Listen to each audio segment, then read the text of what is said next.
Mheshimiwa Mwenyekiti, wizara inaendelea na jukumu la kuboresha mazingira ya ujenzi wa viwanda na ufanyaji biashara nchini, ambapo katika mwaka 25-26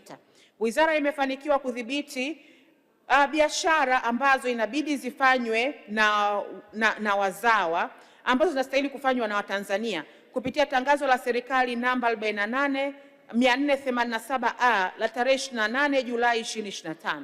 Tangazo hilo linatoa katazo kwa raia wa kigeni kujihusisha na biashara 15 zinazostahili kufanywa na Watanzania. Biashara hizo ni pamoja na uuzaji wa bidhaa kwa jumla na rejareja, huduma za watalii wa ndani, huduma za fedha kwa njia ya simu, mawakala, saluni, usafirishaji wa mizigo, uuzaji wa vinyago, uchimbaji mdogo wa madini, uanzishaji na uendeshaji wa vituo vya redio na runinga, uendeshaji wa viwanda vidogo, kampuni za huduma ya usafi na uuzaji wa nyumba na viwanja. Mheshimiwa Mwenyekiti,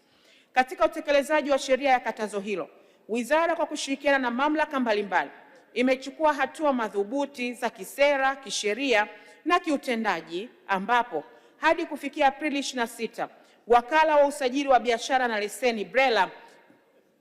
imezuia uhuishaji wa leseni za biashara 901. Kati ya hizo leseni 737 ni za biashara za uingizaji na uuzaji wa bidhaa, leseni 5 katika huduma za posta na utoaji wa vifurushi ndani ya mipaka ya kitaifa, leseni 119 za uwakala au udalali katika biashara na sekta ya mali isiyohamishika na leseni 86 za huduma ya utoaji wa usafirishaji wa shehena.